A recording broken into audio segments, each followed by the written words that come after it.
So I was on to something with the seance thing. Just going straight into it. The seance seems extremely important, but put to the side almost borderline immediately when it comes to the terms of the story or what's happening in Shibuya with JJK. And I found that extremely interesting, right? Because the seance feels like it's semi-connected, especially for the last episode or last 2 episodes ago.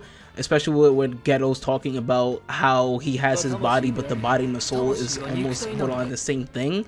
And it sort of connects with the seance because, like, technically speaking, his soul just like overtook his body, the grandson's body, and then now is like piling his body like it's his own body. Side note, like and subscribe, it helps. But also, just like how I said in the other video, I feel like it's really important because technically speaking, couldn't you just like, you know, cheat death in a way of like, oh, now this person just sacrificed their own body for like, I don't know, for example, like Yuji, if Yuji had like died for some reason, right? He just straight up took over his body and now that's his body from now on, especially if you do it incorrectly, like the lady had did. She said that she made sure like she didn't fuck up, but apparently I guess maybe Yuji was too strong and then he just took over the body per se.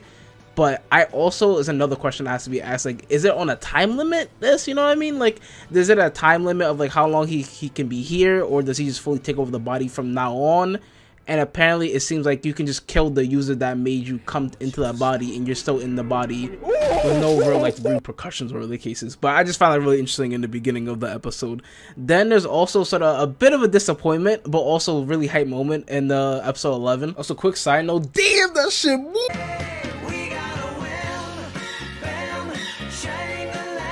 Also, this little guy right here, he's a fucking dick eater. Boing, boing. Get the dick out your mouth, dummy. With the characters of Nobara, Akari, Kiyotaka, Kento, and Haruta.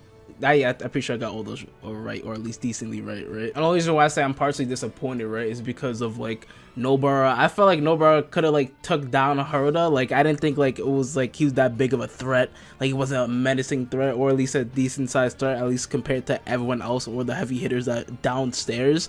And I was just like, I was a bit sad. I was like, damn, she lost like that. Because obviously, I know she was protecting Akari and stuff like that. Like, she didn't want her to die. And she was also, like, concussed. Like, she got hit, like a little bit of a sucker punch just a little bit. But I don't know. I just had more high hopes. I thought she, like, maybe take on someone that's a lot more stronger. And then she can maybe hold her own or something like that. But I guess maybe I, like, you know, thought of her a little too high, or put a little too much of a high pedestal a little bit. Then there's a super hype moment where it has with Kento and then Harada, right?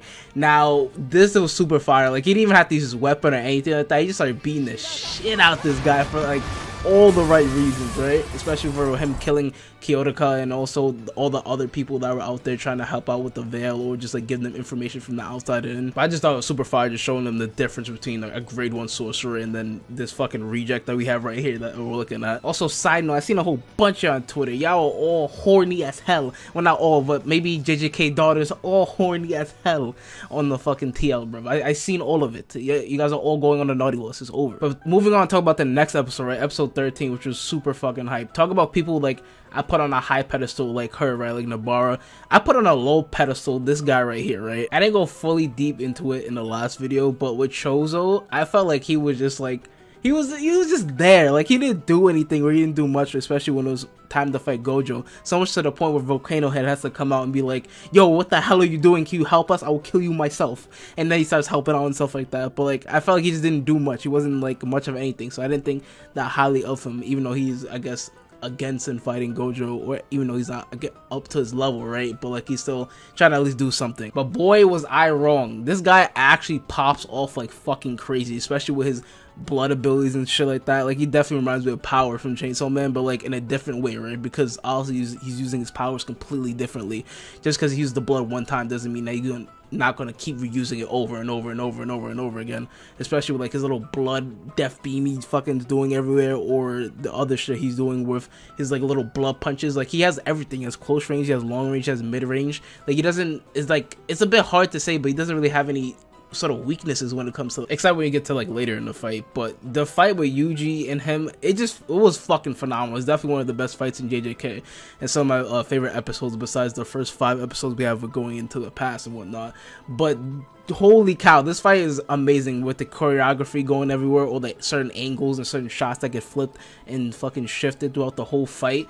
It's just fucking phenomenal. It's something I wasn't expecting. I wasn't really expecting him to like really have much on the table, or for him to really do much at all. And another thing too, again, like I said before, I thought of him like on a really lower scale. I didn't think Yuji would like sort of like pass out or get like super really fucked up by the end of the fight, when basically, yeah, he basically lost by the end of it until he got like saved by Sukuna. And that's sort of also one of the last things that I definitely want to talk about is the shit with Sukuna. I didn't necessarily think that he would help him out in any shape or way form possible. At least that's what it looks like, because there's no one else around and there's only him and Yuji. I thought at first like he didn't really care if he like lived or died. That's why he had like killed him before at first. And as well as if anyone come out in the comments, like you tell me why like he actually assisted him or helped him, it's probably because he probably is gonna like try to come back later or try to be back in the world of the living by the end of it. But I still wanted to know the exact reason why he helped and saved him, as well as the insane crazy ability of just like taking away your fucking memories and then